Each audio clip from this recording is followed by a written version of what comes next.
ಇವತ್ತು ಭಾರತ 4ನೇ ಸಶಕ್ತ ಆರ್ಥಿಕತೆ ಕಡೆಗೆ ಹೊರಟೋಗಿದೆ. ಭಾರತವನ್ನು ಸಶಕ್ತವಾಗಿ ಮಾಡಬಾರದು ಅನ್ನುವಂಥ ಉದ್ದೇಶವನ್ನು ಇವರೆಲ್ಲ ಇಟ್ಕೊಂಡು ಅನಿವಾಸಿ ಭಾರತೀಯರು ಅಮೆರಿಕಾದಲ್ಲಿ ವಾಸ ಆಗಿದ್ದಾರಲ್ಲ, ಇವಾಗ ಅಲ್ಲಿ ಕೆಲಸಗಳಿಗೆ ಹೋಗಿರೋರು ವಲಸಿಗರು, ಅವ್ರ ಮೇಲೆ 3.5% ತೆರಿಗೆಯನ್ನು ಹಾಕೋದ್ರ ಮುಖಾಂತರ $8,500 ಕೋಟಿ ತೆರಿಗೆಯನ್ನು ಕಲೆಕ್ಟ್ ಮಾಡೋಕ್ಕೆ ಟ್ರಂಪ್ ಅವರು ಹೊರಟಿರೋದು. ಲಾಸ್ ಏಂಜಲೀಸಲ್ಲಿ ಇವತ್ತು ಗಲಾಟೆ ಶುರುವಾಗಿದೆ.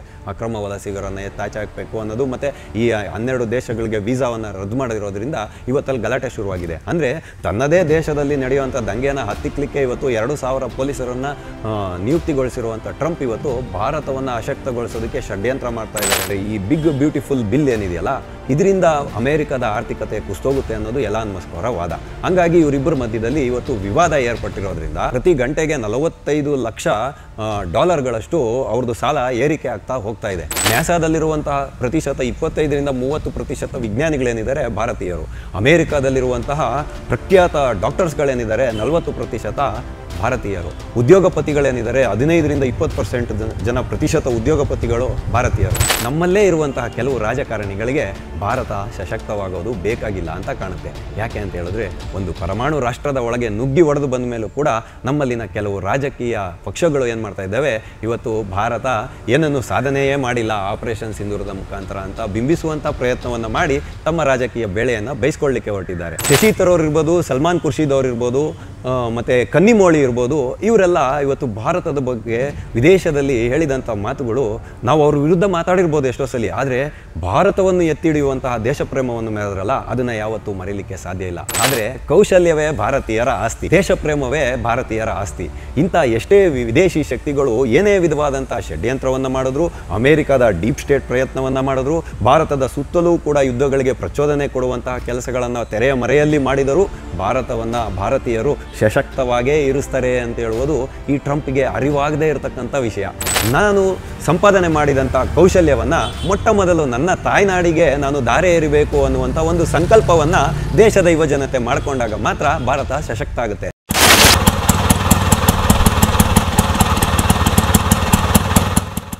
ಟಿವಿ ವಿಕ್ರಮದ ಸಮಸ್ತ ವೀಕ್ಷಕರಿಗೆ ಆಟೋವಾಲಾ ಕಾರ್ಯಕ್ರಮಕ್ಕೆ ಆತ್ಮೀಯವಾದ ಸ್ವಾಗತ. ನಾನು ನಿಮ್ಮ ಜಯಂತ್ ಪಾಂಡೆ.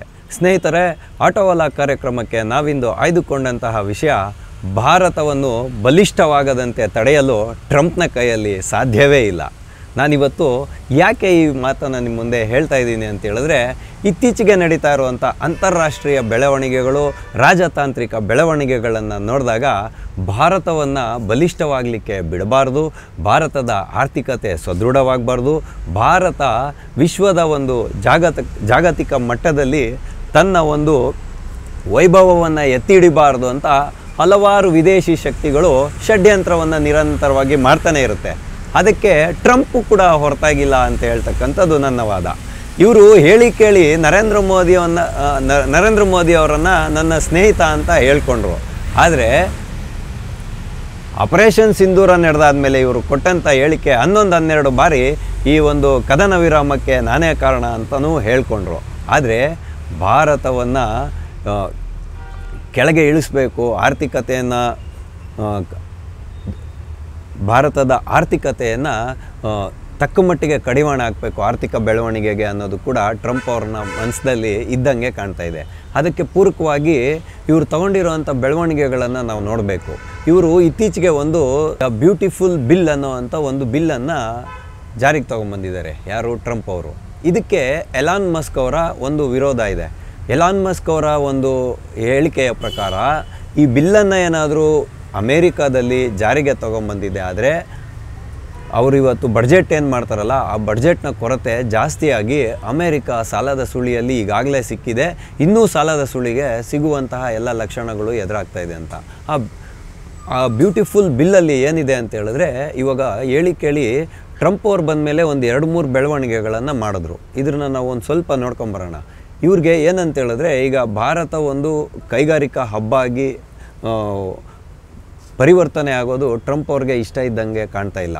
ಹಾಗಾಗಿ ಅವರು ಏನು ಮಾಡಿದರು ಅಂದರೆ, ಆ್ಯಪಲ್ ಸಂಸ್ಥೆಯ ಮೇಲೆ ಓಪನ್ ಆಗೇ ಧಮಕಿ ಹಾಕಿದ್ರು. ನೀವೇನಾದರೂ ಭಾರತದಲ್ಲಿ ನಿಮ್ಮ ಯೂನಿಟನ್ನು ತೆರೆದಿದ್ದೇ ಆದರೆ ನಿಮ್ಮ ಮೇಲೆ ಹೆಚ್ಚಿನ ತೆರಿಗೆಯನ್ನು ಏರ್ತೀನಿ ಅಂತ. ತೆರಿಗೆಯ ಒಂದು ವಿಷಯವನ್ನು ಇಟ್ಕೊಂಡು ಆ್ಯಪಲ್ ಕಂಪನಿಯ ಮೇಲೆ ಒತ್ತಡವನ್ನು ಹಾಕಿದ್ರು. ಅದೇ ರೀತಿಯಾಗಿ ಟೆಸ್ಲಾ ಸಂಸ್ಥೆ ಇದೆಯಲ್ಲ, ಎಲಾನ್ ಮಸ್ಕ್ ಅವರು ಕೂಡ ಇಲ್ಲೊಂದು ಯೂನಿಟನ್ನು ಶುರು ಮಾಡೋರಿದ್ರು, ಟೆಸ್ಲಾ ಕಾರ್ ಕಂಪನಿದು. ಹಾಗಾಗಿ ತೆರಿಗೆಯ ವಾರನ್ನು ಶುರು ಮಾಡಿದ್ರು. ಆದರೆ ಇದರಲ್ಲಿ ಎಲ್ಲೂ ಕೂಡ ಕ್ಲಾರಿಟಿ ಇಲ್ಲ. ಆದರೆ ಇದೇ ಟ್ರಂಪ್ ಅವರು ಆಪರೇಷನ್ ಸಿಂಧೂರವಾದ ಬಳಿಕ ಚೀನಾದ ವಿದೇಶಾಂಗ ಮಂತ್ರಿಗಳ ಜೊತೆಯಲ್ಲಿ 45 ನಿಮಿಷಗಳ ಕಾಲ ಫೋನ್ನಲ್ಲಿ ಸಂಭಾಷಣೆಯನ್ನು ನಡೆಸಿದ್ದಾರೆ. ಏನಕ್ಕೆ ಅಂತ ಹೇಳಿದ್ರೆ, ತೆರಿಗೆ ವಿಷಯದಲ್ಲಿ ನಾನು ನಿಮ್ಮೊಂದಿಗೆ ಮೃದು ಧೋರಣೆಯನ್ನು ಹೊಂದುತ್ತೇನೆ ಅಂತ ಹೇಳುವಂಥ ವಿಷಯ. ನೋಡಿ, ಇವಾಗ ಇದು ಒಂದಕ್ಕೊಂದು ನಾವು ಲಿಂಕ್ ಮಾಡಿ ನೋಡೋಣ. ಆಪರೇಷನ್ ಸಿಂಧೂರ ಆಗುತ್ತೆ, ಪಾಕಿಸ್ತಾನ ಏಟ್ ತಿನ್ನುತ್ತೆ, ಕದನ ವಿರಾಮವು ಘೋಷಣೆಯಾಗುತ್ತೆ. ಆದರೆ ಅಲ್ಲಿ ಬೆಳಕಿಗೆ ಬಂದಂಥ ವಿಷಯ ಯಾವುದು ಅಂತ ಹೇಳಿದ್ರೆ, ಚೀನಾ ತಯಾರಿಸಿದ್ದಂತಹ ಒಂದು ಕ್ಷಿಪಣಿಗಳಿರ್ಬೋದು, ಯುದ್ಧ ವಿಮಾನಗಳಿರ್ಬೋದು, ಇದರದೆಲ್ಲ ಡೇಟಾ ಭಾರತಕ್ಕೆ ಸಿಕ್ಕೋಯ್ತು. ಹಾಗಾಗಿ ಚೀನಾ ಭಾರತದ ಮೇಲೆ ಸೇಡನ್ನು ತೀರಿಸ್ಕೊಳ್ಳೋದಕ್ಕೆ ಕಾಯ್ತಾ ಇದೆ. ಚೀನಾದ ತಂತ್ರ ಏನು ಅಂತ ಹೇಳಿದ್ರೆ, ಆರ್ಥಿಕವಾಗಿ ಭಾರತವನ್ನು ಅಶಕ್ತ ಮಾಡಬೇಕು ಅನ್ನುವಂಥ ಒಂದು ನಿಲುವನ್ನು ಚೀನಾ ಹೊಂದಿರತಕ್ಕಂಥದ್ದು. ಅದಕ್ಕೆ ಇವ್ರು ಏನು ಮಾಡಿಬಿಟ್ರು ಅಂದರೆ, ಪಾಕಿಸ್ತಾನ ಚೀನಾ ಎಕಾನಮಿಕ್ ಕಾರಿಡಾರ್ ಇದೆಯಲ್ಲ, ಅದನ್ನು ಪಾಕಿಸ್ತಾನದ ಜೊತೆಯಲ್ಲಿ ಮಾತ್ರ ಯಾಕೆ ಮಾಡಬೇಕು ಅಂತೇಳಿ ಭಾರತ ಯಾವಾಗ ಅಫ್ಘಾನಿಸ್ತಾನದ ಕಡೆಗೆ ತನ್ನ ವಿದೇಶಾಂಗ ರಾಜತಾಂತ್ರಿಕತೆಯ ಮುಖಾಂತರ ಅಫ್ಘಾನಿಸ್ತಾನದ ಕಡೆಗೆ ಕೇಂದ್ರೀಕೃತವಾಗ್ತಾ ಇದೆಯೋ ಅನ್ನುವಾಗ, ಅಫ್ಘಾನಿಸ್ತಾನವನ್ನು ಅಂದರೆ ಪಾಕಿಸ್ತಾನವನ್ನು ಬಗ್ಗು ಬಡಿಲಿಕ್ಕೆ ಅಫ್ಘಾನಿಸ್ತಾನದ ಜೊತೆಯಲ್ಲೂ ಕೂಡ ಭಾರತ ರಾಜತಾಂತ್ರಿಕ ಇದನ್ನು ಬಲಪಡಿಸ್ಕೊಳ್ತಾ ಇದೆ, ರಾಜತಾಂತ್ರಿಕತೆಯನ್ನು ಬಲಪಡಿಸ್ಕೊಳ್ತಾ ಇದೆ ಅಂತ ಒಂದು ವಿಷಯ ಯಾವಾಗ ಬೆಳಕಿಗೆ ಬರುತ್ತೋ ಅವಾಗ ಏನು ಮಾಡ್ತಾರೆ ಅಂದರೆ, ಅಫ್ಘಾನಿಸ್ತಾನದ ಜೊತೆಯಲ್ಲೂ ಕೂಡ ಎಕಾನಮಿಕ್ ಕಾರಿಡಾರ್ ಮಾಡ್ತೀವಿ ಅಂತ ಹೇಳ್ತಾರೆ. ಮತ್ತು ಈ ಕಡೆ ಯೂನಸ್ ಅವ್ರನ್ನ ಇಟ್ಕೊಂಡು ಬಾಂಗ್ಲಾದೇಶಕ್ಕೆ ಪ್ರಚೋದನೆ ಕೊಡ್ತಾರೆ. ಈಗೆಲ್ಲ ಇರುವಾಗ ಎಲಾನ್ ಮಸ್ಕ್ ಅವ್ರು ಏನು ಮಾಡಿಬಿಟ್ರು ಅಂತ ಹೇಳಿದ್ರೆ, ಈಗ ಅವ್ರಿಗೆ ಏನು ಒಂದು ಜವಾಬ್ದಾರಿಯನ್ನು ಕೊಡಲಾಗಿತ್ತು ಟ್ರಂಪ್ ಅವರ ಸರ್ಕಾರದಲ್ಲಿ, ಅಂದರೆ ಸರ್ಕಾರದ ವೆಚ್ಚವನ್ನು ಕಡಿಮೆಗೊಳಿಸೋದಕ್ಕೆ ಏನೇನು ಮಾಡಬೇಕು ಆ ಕ್ರಮ ತಗೊಳ್ಳೋದಕ್ಕೆ 4 ತಿಂಗಳ ಕಾಲ ಇವಾಗ ಏನು ಅವರು ತಮ್ಮ ಸೇವೆಯನ್ನು ಸಲ್ಲಿಸಿದ್ರು ಅಮೇರಿಕಾದ ಸರ್ಕಾರಕ್ಕೆ, ಇವಾಗ ಅವರು ಹೊರಗಡೆ ಬರ್ತಾ ಇದ್ದಾರೆ.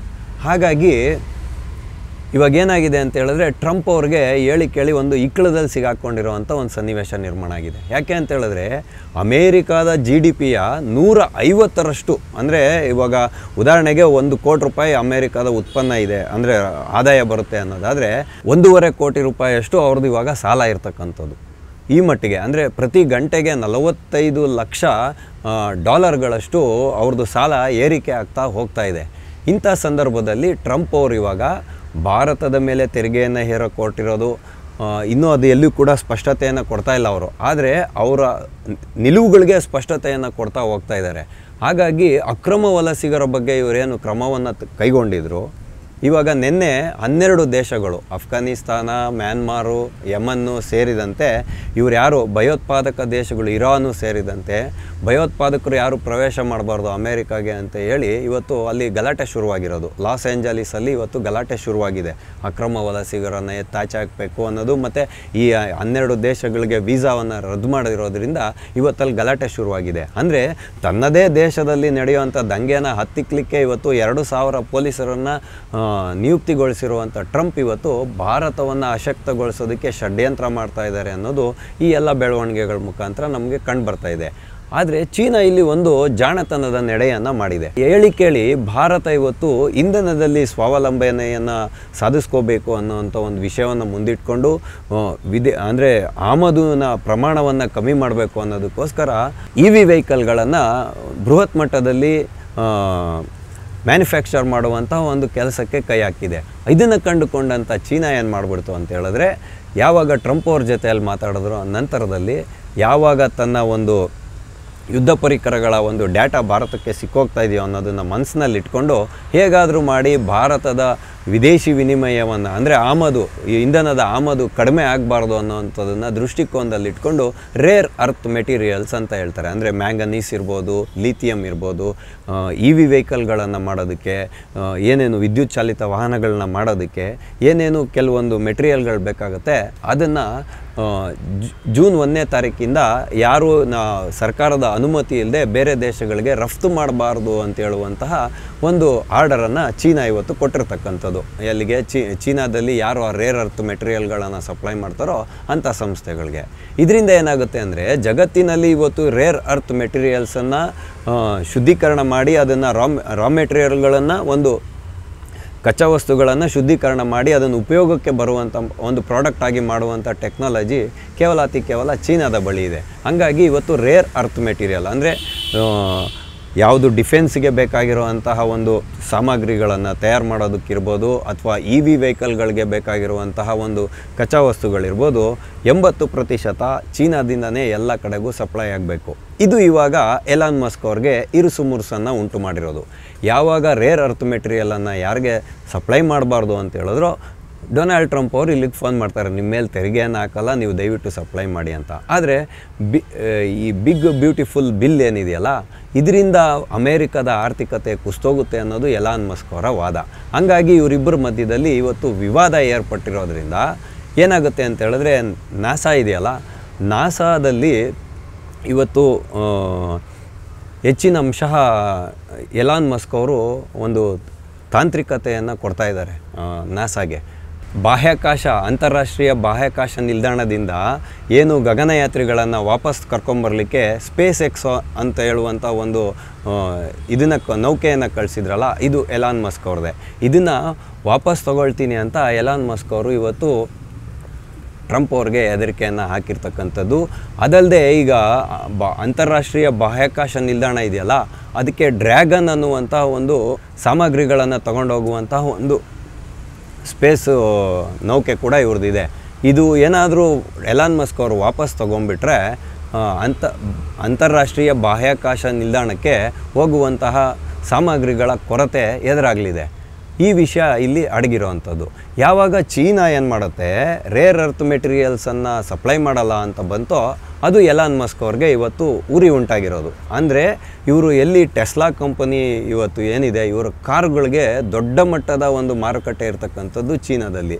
ಇವರು ಭಾರತದಲ್ಲಿ ಕೂಡ ಇದನ್ನು ಫ್ಯಾಕ್ಟ್ರಿಯನ್ನು ಓಪನ್ ಮಾಡೋರಿದ್ದರು, ಆದರೆ ಯಾಕೋ ಉತ್ಸಾಹವನ್ನು ತೋರಲಿಲ್ಲ.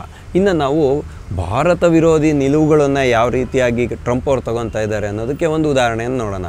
ಪೌರತ್ವದ ಒಂದು ವಿವಾದವನ್ನು ಏರ್ಪಡಿಸಿದ್ರಲ್ಲ, 55 ಲಕ್ಷ ಜನರು ಇವತ್ತು ಅಮೇರಿಕಾದಲ್ಲಿದ್ದಾರೆ. ಅವರೆಲ್ಲರೂ ಕೂಡ ಏನು ಮಾಡ್ತಾರೆ ಅಂದರೆ, ಅವರು ಸಂಪಾದಿಸಿದಂಥ ಹಣವನ್ನು ಭಾರತಕ್ಕೆ ವರ್ಗಾವಣೆ ಮಾಡ್ತಾರೆ, ಸ್ವದೇಶಕ್ಕೆ. ಅದು ಹಣದ ರೂಪದಲ್ಲಿರ್ಬೋದು, ಬೇರೆ ಬೇರೆ ರೂಪದಲ್ಲಿರ್ಬೋದು. ಟೋಟಲ್ ಆಗಿ ಭಾರತದ ಒಂದು ವಿದೇಶಿ ವಿನಿಮಯ ಏನಿದೆ ಬರ್ತಕ್ಕಂಥದ್ದು, ಅಲ್ಲಿಂದ ಬರ್ತಕ್ಕಂಥ ಹಣ ಏನಿದೆ, ಅದು $118 ಬಿಲಿಯನ್ ಅಷ್ಟು ದುಡ್ಡು ಬರುತ್ತೆ. ಅದರಲ್ಲಿ 32% ಏನು ಬರುತ್ತೆ ವಿನಿಮಯ ಏನು ಬರುತ್ತೆ, ವಿದೇಶಿ ವಿನಿಮಯ, ಅದು ಅಮೇರಿಕಾದಲ್ಲಿರುವಂಥ 55 ಲಕ್ಷ ಜನ ಭಾರತೀಯರಿಂದ ಬರುತ್ತೆ. ಅದನ್ನು ನಾವು ಭಾರತೀಯರ ಒಂದು ಇದಕ್ಕೆ ನೋಡಿದಾಗ 32% ಬರುತ್ತೆ ಈ $118 ಬಿಲಿಯನ್ ಅಲ್ಲಿ. ಆ ಹಣದ ಮೇಲೆ ಇವಾಗ ಈ 32% ಹಣ ಏನು ಬರ್ತಾ ಇದೆ, ಇದು 2.5 ಲಕ್ಷ ಕೋಟಿಗಳಿಗೂ ಹೆಚ್ಚಿನ ಹಣ ವರ್ಗಾವಣೆ ಆಗ್ತಾ ಇರತಕ್ಕಂಥದ್ದು ಅಮೇರಿಕಾದಿಂದ ಭಾರತಕ್ಕೆ ಬರ್ತಾ ಇರತಕ್ಕಂಥದ್ದು ಸ್ವದೇಶಕ್ಕೆ. ಇದರ ಮೇಲೆ ಟ್ರಂಪ್ನ ಒಂದು ಕಣ್ಣು ಬಿದ್ದಿರೋದು. ಇವಾಗ ಒಂದು ಕಡೆಗೆ ಅಕ್ರಮ ವಲಸಿಗರನ್ನು ಇದು ಅಮೇರಿಕಾದಿಂದ ಹೊರಗಡೆ ಹಾಕಬೇಕು, ಮತ್ತು ಬರೋರು ಕೂಡ ಯೋಚನೆ ಮಾಡಬೇಕು ಅಂತ. ಯಾಕೆ ಅಂತ ಹೇಳಿದ್ರೆ, ಇವಾಗ ಅಲ್ಲಿ ಸಂಪಾದನೆ ಮಾಡ್ತಕ್ಕಂಥವರೆಲ್ಲರೂ ಕೂಡ ಭಾರತೀಯರು ತೆರಿಗೆಯನ್ನು ಕಟ್ತಾರೆ. ಗ್ರೀನ್ ಸಿಟಿಜನ್ಶಿಪ್ಗೂ ಕೂಡ ಅರ್ಜಿಯನ್ನು ಹಾಕ್ಕೊಂಡಿರ್ತಾರೆ. ಆಮೇಲೆ ಅಲ್ಲಿ ಹುಟ್ಟತಕ್ಕಂಥ ಮಕ್ಕಳಿಗೂ ಕೂಡ ಶಾಶ್ವತ ಪೌರತ್ವವನ್ನು ಕೇಳುವಂತಹ ಒಂದು ಪ್ರಕ್ರಿಯೆಗೂ ಕೂಡ ಟ್ರಂಪ್ ಅವರು ಜನ್ಮತಃ ಪೌರತ್ವವನ್ನು ಕೊಡುವಂಥದ್ದಕ್ಕೂ ಕೂಡ ಕಡಿವಾಣ ಹಾಕಿದ್ದಾರೆ. ಈ ಎಲ್ಲ ವಿಷಯಗಳನ್ನ ಇಟ್ಕೊಂಡು ಅಕ್ರಮ ವಲಸಿಗರನ್ನು ಅಮೇರಿಕಾದಿಂದ ತೆಗೆದುಹಾಕಬೇಕು ಅಂತ ಹೇಳುವಂಥ ವಿಷಯವನ್ನು ಇಟ್ಕೊಂಡು ಇವಾಗ ಏನು ಭಾರತೀಯರು 2,65,000 ಕೋಟಿ ರೂಪಾಯಿಗಳ ಒಂದು ಹಣವನ್ನು ಭಾರತಕ್ಕೆ ವರ್ಗಾವಣೆ ಮಾಡ್ತಾಯಿದ್ರು, ಅಲ್ಲಿ ಉದ್ಯೋಗಪತಿಗಳಿರ್ಬೋದು ಅಥವಾ ಕೆಲಸದಲ್ಲಿರೋರು, ಈ ಒಂದು ಹಣದ ಮೇಲೆ ಅಂದರೆ ಅವರು ಅಮೇರಿಕಕ್ಕೆ ಸಂಬಂಧಪಟ್ಟಂತೆ ಕಟ್ಟುವ ತೆರಿಗೆಯನ್ನು ಹೊರತುಪಡಿಸಿ ಭಾರತಕ್ಕೆ ಏನು ವರ್ಗಾವಣೆ ಮಾಡ್ತಾರಲ್ಲ, ಈ ಹಣದ ಮೇಲೆ 3.5% ತೆರಿಗೆಯನ್ನು ಹೇರಲಿಕ್ಕೆ ಹೊರಟಿದ್ದಾರೆ ಡೊನಾಲ್ಡ್ ಟ್ರಂಪ್ ಅವರು. ಅಂದರೆ ತನ್ಮುಖೇನ ಅವ್ರು ಏನು ಮಾಡ್ತಾಯಿದ್ದಾರೆ ಅಂತ ಹೇಳಿದ್ರೆ, ಅಮೇರಿಕಾಗೆ ಹೋಗುವಂಥ ಭಾರತೀಯರು ಯೋಚನೆ ಮಾಡಬೇಕಾಗತ್ತೆ, ಇಷ್ಟು ಬೃಹತ್ ಮಟ್ಟದ ತೆರಿಗೆಯನ್ನು ನಾವು ಕಟ್ಟಲಿಕ್ಕೆ ಸಾಧ್ಯ ಆಗುತ್ತಾ, ವರ್ಗಾವಣೆ ಮಾಡಿದ್ರೆ ತೊಂದರೆ ಆಗುತ್ತಲ್ವಾ ಅಂತ ಯೋಚನೆ ಮಾಡೋದ್ರ ಮುಖಾಂತರ ವಲಸೆಯನ್ನು ತಡೆ ಹಿಡಿಯುವಂಥ ಪ್ರಯತ್ನಕ್ಕೆ ಕೈ ಹಾಕಿರೋದು. ಆದರೆ ನಾವಿಲ್ಲಿ ನೋಡಬೇಕಾಗಿರುವಂಥ ವಿಷಯ ಏನು ಅಂತ ಹೇಳಿದ್ರೆ, ಅಮೇರಿಕಾದಲ್ಲಿರುವಂಥ 55 ಲಕ್ಷ ಭಾರತೀಯರೇನಿದ್ದಾರಲ್ಲ, ಇವರೆಲ್ಲರೂ ಕೂಡ ಕೌಶಲ್ಯವನ್ನು ಹೊಂದಿರತಕ್ಕಂಥದ್ದು. ನ್ಯಾಸಾದಲ್ಲಿರುವಂತಹ 25-30% ವಿಜ್ಞಾನಿಗಳೇನಿದ್ದಾರೆ ಭಾರತೀಯರು. ಅಮೇರಿಕಾದಲ್ಲಿರುವಂತಹ ಪ್ರಖ್ಯಾತ ಡಾಕ್ಟರ್ಸ್ಗಳೇನಿದ್ದಾರೆ 40% ಭಾರತೀಯರು. ಉದ್ಯೋಗಪತಿಗಳೇನಿದ್ದಾರೆ 15-20% ಪ್ರತಿಶತ ಉದ್ಯೋಗಪತಿಗಳು ಭಾರತೀಯರು. ಭಾರತದ ಕೌಶಲ್ಯವನ್ನು ಪಡ್ಕೊಂಡು ತನ್ನ ಡಾಲರನ್ನು ಸದೃಢ ಮಾಡಿಕೊಂಡು ಭಾರತದ ಗಡಿಯಲ್ಲಿರ್ತಕ್ಕಂಥ ಪಾಕಿಸ್ತಾನಕ್ಕೂ ಪ್ರಚೋದನೆಯನ್ನು ಕೊಟ್ಕೊಂಡು ನನಗೆ ಪಾಕಿಸ್ತಾನವೂ ಬೇಕು ಭಾರತವೂ ಬೇಕು ಅಂತ ಹೇಳುವಂಥ ಈ ಟ್ರಂಪ್ ಮಾಡ್ತಾ ಇರೋವಂಥ ಇದು ಏನಿದೆ ಅಂತ ಹೇಳಿದ್ರೆ ನಮ್ಮಂಥ ಭಾರತೀಯರಿಗೆ ಇವತ್ತು ಒಂದು ಸ್ಪಷ್ಟ ಸಂದೇಶವನ್ನು ರವಾನೆ ಮಾಡಿರ್ತಕ್ಕಂಥದ್ದು. ಅದೇನು ಅಂತ ಹೇಳಿದ್ರೆ ಇವತ್ತು ಭಾರತ 4ನೆಯ ಸಶಕ್ತ ಆರ್ಥಿಕತೆ ಕಡೆಗೆ ಹೊರಟೋಗಿದೆ. ಇದು ಇನ್ನು ಅಧಿಕೃತವಾಗಿ ಘೋಷಣೆ ಆಗಬೇಕಾಗಿರೋದು ಮಾತ್ರ ಬಾಕಿ ಇರ್ತಕ್ಕಂಥದ್ದು. ಅಂದರೆ ಮೊದಲನೆಯ ಸ್ಥಾನದಲ್ಲಿ ಅಮೇರಿಕ ಇದೆ, 2ನೆಯ ಸ್ಥಾನದಲ್ಲಿ ಚೀನಾ ಇದೆ, 3ನೇ ಸ್ಥಾನದಲ್ಲಿ ಬ್ರಿಟನ್ ಇದೆ, 4ನೆಯ ಸ್ಥಾನದಲ್ಲಿ ಜಪಾನ್ ಇತ್ತು. ಇವಾಗ ಜಪಾನನ್ನು ಹಿಂದಿಟ್ಟು ಭಾರತ ಆ ಜಾಗಕ್ಕೆ ಹೋಗ್ತಾ ಇದೆ.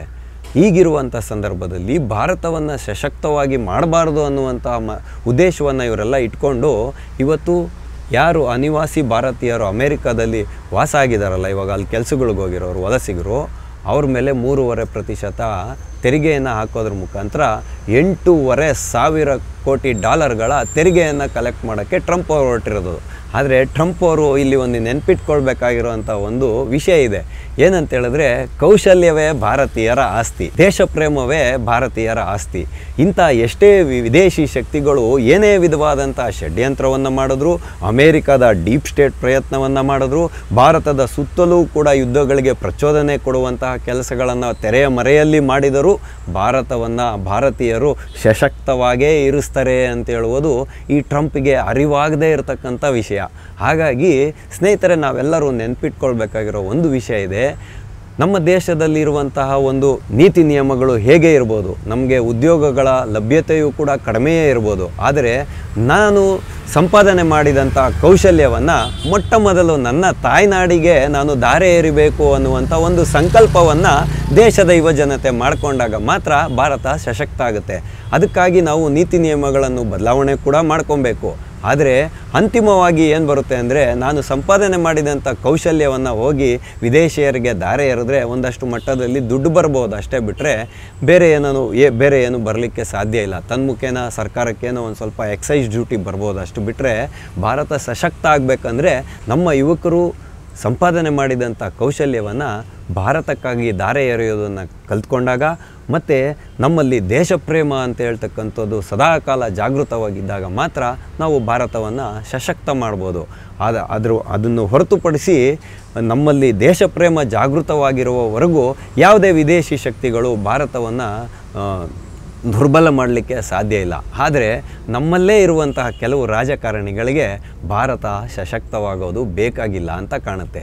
ಯಾಕೆ ಅಂತ ಹೇಳಿದ್ರೆ, ಒಂದು ಪರಮಾಣು ರಾಷ್ಟ್ರದ ಒಳಗೆ ನುಗ್ಗಿ ಒಡೆದು ಬಂದ ಮೇಲೂ ಕೂಡ ನಮ್ಮಲ್ಲಿನ ಕೆಲವು ರಾಜಕೀಯ ಪಕ್ಷಗಳು ಏನು ಮಾಡ್ತಾ ಇದ್ದಾವೆ, ಇವತ್ತು ಭಾರತ ಏನನ್ನು ಸಾಧನೆಯೇ ಮಾಡಿಲ್ಲ ಆಪರೇಷನ್ ಸಿಂಧೂರದ ಮುಖಾಂತರ ಅಂತ ಬಿಂಬಿಸುವಂಥ ಪ್ರಯತ್ನವನ್ನು ಮಾಡಿ ತಮ್ಮ ರಾಜಕೀಯ ಬೆಳೆಯನ್ನು ಬಯಸ್ಕೊಳ್ಳಿಕ್ಕೆ ಹೊರಟಿದ್ದಾರೆ.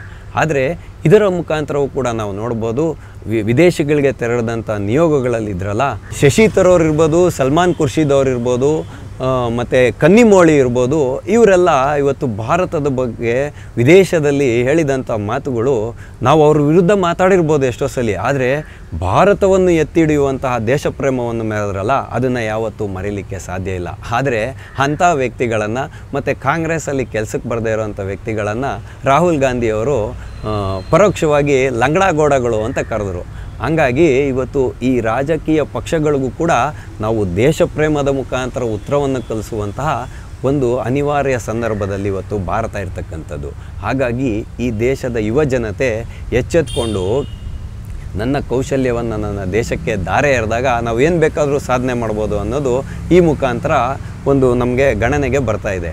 ಚೀನಾ ಇವತ್ತು ರೇರ್ ಅರ್ತ್ ಮೆಟೀರಿಯಲ್ಸನ್ನು ನಿಲ್ಲಿಸ್ಬಿಟ್ಟಿದ ಕ್ಷಣ ಭಾರತ EV ವೆಹಿಕಲನ್ನು ತಯಾರು ಮಾಡೋದನ್ನು ನಿಲ್ಲಿಸ್ಬಿಡುತ್ತಾ? ಖಂಡಿತವಾಗೂ ಇಲ್ಲ. ಅದಕ್ಕೆ ಪರ್ಯಾಯ ಮಾರ್ಗಗಳನ್ನು ನಾವು ಕಂಡುಕೊಳ್ತೀವಿ. ಹಾಗಾಗಿಯೇ ನಾವಿವತ್ತು ನೋಡ್ಬೋದು, ಎಷ್ಟೋ ಜನ ಯುವಕರು ಸಾಕಷ್ಟು ಸಾಧನೆಯನ್ನು ಮಾಡಿದ್ದಾರೆ. ಇವತ್ತು ಅಡಿಕೆಯ ಮೇಲೆ ನಿಷೇಧವನ್ನು ಏರಬೇಕು ಅನ್ನೋವಂಥ ಮಾತು ಬಂದಾಗ ನಿವೇದನ್ ಕಂಪೆ ಅನ್ನುವಂತಹ ಒಂದು ಹುಡುಗ ಹೊರದೇಶದಲ್ಲಿ ಆಸ್ಟ್ರೇಲಿಯಾದಲ್ಲಿ ಕೆಲಸದಲ್ಲಿದ್ದಂಥ ಯುವಕ ಭಾರತದಲ್ಲಿ ಬಂದು ಅರೆಕಟ್ಟಿ ಅನ್ನುವಂಥ ಒಂದು ಸ್ಟಾರ್ಟಪ್ಪನ್ನು ಶುರು ಮಾಡಿದ್ರು. ಅದು ಇವತ್ತು ವಿಶ್ವದೆಲ್ಲೆಡೆ ಮನ್ನಣೆಯನ್ನು ಗಳಿಸಿದೆ. ಡಯಾಬಿಟಿಸ್ನ ವಿರುದ್ಧ ಅಡಿಕೆ ಹೋರಾಡುವಂತಹ ಶಕ್ತಿಯನ್ನು, ಬರದೇ ಇರುವಂತೆ ಪ್ರಿವೆಂಟ್ ಮಾಡುವ ಶಕ್ತಿಯನ್ನು ಹೊಂದಿದೆ ಅಂತ ಹೇಳುವಂತಹ ಒಂದು ಅಂಶಗಳು ಕೂಡ ಬೆಳಕಿಗೆ ಬಂದಿರತಕ್ಕಂಥದ್ದು.